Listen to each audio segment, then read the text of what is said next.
ఎవరికి మేలు జరిగింది కొత్తగా ఈ పార్టీ కాంగ్రెస్ పార్టీ ఈ రాష్ట్రంలో అధికారంలోకి వచ్చంటే ఏ కాంగ్రెస్ కాంట్రాక్టర్లు అయితే కాంట్రాక్ట్ పని చేసి పెండింగ్ లో ఉండెనో వారికి బిల్లులు ఇవ్వడానికి మాత్రమే ఈ ప్రభుత్వం వచ్చిందా అనే అనుమానం కలుగుతా ఉన్నది। ఈ రోజు తెలంగాణ రాష్ట్రంలో ఏదైనా టెండర్లు పెడితే కాంట్రాక్టర్లు టెండర్లు వేయడానికి కూడా రాలేనటువంటి పరిస్థితి। ఈ భారతదేశంలో ఏ రాష్ట్రంలో కూడా ప్రభుత్వం టెండర్ పిలిచిన తర్వాత 4-5 సార్లు కూడా టెండర్లకు రానటువంటి పరిస్థితి ఉన్నది అంటే తెలంగాణ రాష్ట్ర ఆర్థిక పరిస్థితి ఏ రకంగా ఉన్నదో మనం అర్థం చేసుకోవాలా।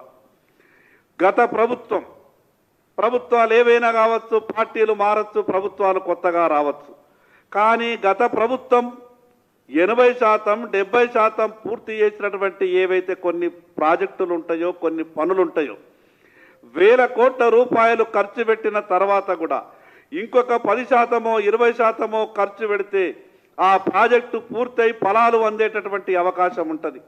మేము చెప్పినాం శాసనసభలో, మీరు పట్టింపులకు పోయి లేదా ఫలానా పని చేసినటువంటి కాంట్రాక్టర్ మా పార్టీకి సంబంధించినటువంటి వ్యక్తి కాడని, లేదా ఆ కాంట్రాక్టర్ మాకు కమిషన్ ఇవ్వలేదని, గత ప్రభుత్వంలో పెద్దలకు మాత్రమే కమిషన్ ఇచ్చిండని మీరు ఆ రకమైనటువంటి ఆలోచనతోని ఆ ప్రాజెక్టులకు నిధులు ఇవ్వకపోతే నష్టపోయేది రాష్ట్ర ప్రజలు, నష్టపోయేది ఆ పరిసర ప్రాంతాల ప్రజలు। కాబట్టి ఆ రకమైనటువంటి భేషజాలకు పోకుండా 10% 20% పెండింగ్లో ఉన్నటువంటి వాటిని నిధులిచ్చి పూర్తి చేయాలనంటే ఇప్పటి వరకు దాని మీద ఈ ప్రభుత్వం ఉలుకు పలుకు లేదు।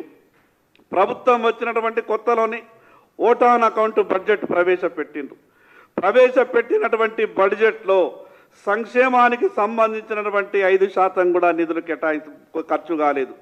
మరి 6 నెలలలో 5% నిధులు కూడా ఖర్చు కాకపోతే మిగిలిన 6 నెలల్లో మీరు పెట్టినటువంటి బడ్జెట్ పుస్తకాలలో మీరు పొందుపరిచినటువంటి అంకెలను ఏ రకంగా మీరు రీచ్ కాగలుగుతారో ఈ ప్రభుత్వంలో ఉన్నటువంటి పెద్దలు సమాధానం చెప్పాలా।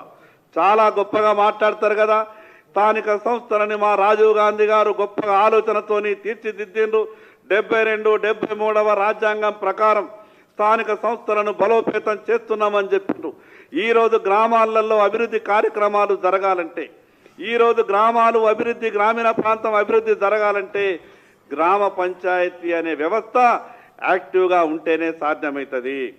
ముఖ్యమంత్రి కూడా ఆ గ్రామానికి వచ్చినా అక్కడ ఉన్నటువంటి స్థానిక సర్పంచ్ సభకు అధ్యక్షత వహించి అక్కడ ఉన్నటువంటి సమస్యలను గుర్తించి అక్కడ ఉన్నటువంటి లబ్ధిదారులకు ప్రభుత్వ పథకాలు అందించే అవకాశం కేవలం స్థానిక సంస్థలు యాక్టివ్గా ఉంటేనే సాధ్యమవుతుంది। ఏ రకంగా మీరు లబ్ధిదారులను ఎంపిక, ఈరోజు మండల పరిషత్, జిల్లా పరిషత్ కూడా పూర్తయిపోయింది, దాని గురించి ప్రస్తావన లేదు। అంటే ఈ రాష్ట్రంలో స్థానిక సంస్థలు అనేవి లేకుండా కేవలం ఒక ముఖ్యమంత్రి గారు ఉండాలా, మంత్రివర్గం మాత్రమే ఉండి ఈ రాష్ట్రాన్ని పరిపాలించదలుచుకున్నారా? ఈ రాష్ట్ర ప్రభుత్వం సమాధానం చెప్పాలా। ఇటువంటి ఆర్థిక ఎమర్జెన్సీ నడుస్తున్నప్పుడు వెంటనే ప్రభుత్వం తేరుకోవాలి। మేము ఆర్టీఐలో ఇప్పుడు అడిగినాం, అసలు గత ప్రభుత్వం మీద మాట్లాడుతున్నాం కదా, గత ప్రభుత్వం చేసినటువంటి తప్పుల మీద చర్చ చేస్తున్నాం కదా, ఈ ప్రభుత్వం వచ్చి 6 నెలలైంది, మీరు ఆర్థిక విషయాలలో చేస్తున్నటువంటి వ్యవహారం ఏమని మేము ఆర్టీఐలో అడిగితే, ఏ రకంగానైతే టీఆర్ఎస్ ప్రభుత్వం 10 సంవత్సరాలు రాష్ట్ర ఆర్థిక పరిస్థితి గురించి ప్రజలకు తెలియనివ్వకుండా అన్ని విషయాలను దాచిపెట్టిందో ఈ ప్రభుత్వం కూడా ఆ రకంగానే వ్యవహారం చేస్తూ ఉన్నది।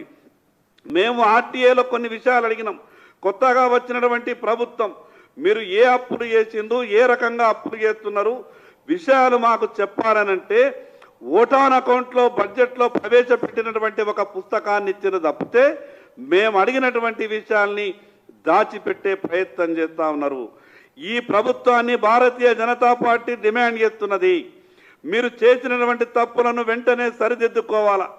కేంద్ర ప్రభుత్వం ఇచ్చినటువంటి నిధులను వెంటనే మీరు ఆ నిధులని గ్రామ పంచాయతీలకు, మండల పరిషత్తులకు, జిల్లా పరిషత్తులకు నిధులు విడుదల చేయాలి।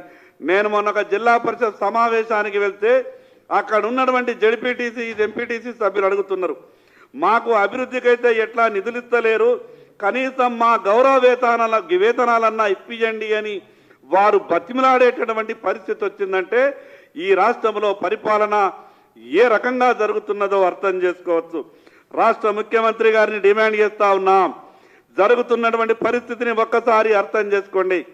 వెంటనే మీరు ఒక సమీక్ష సమావేశం ఏర్పాటు చేసి గ్రామ పంచాయతీలకు ఇవ్వాల్సినటువంటి నిధులన్నీ కూడా వెంటనే విడుదల చేయాలి. కేంద్ర ప్రభుత్వం మీకు అన్ని రకాలుగా సహాయ సహకారాలు ఇవ్వడానికి సిద్ధంగా ఉన్నది. గ్రామ పంచాయతీ వ్యవస్థ లేకపోతే మండల వ్యవస్థ, జిల్లా పరిషత్ వ్యవస్థ ఎన్నికలు జరపకుండా ఖాళీగా ఉంటే నిధులు కూడా ఆగిపోయే ప్రమాదం ఉన్నది.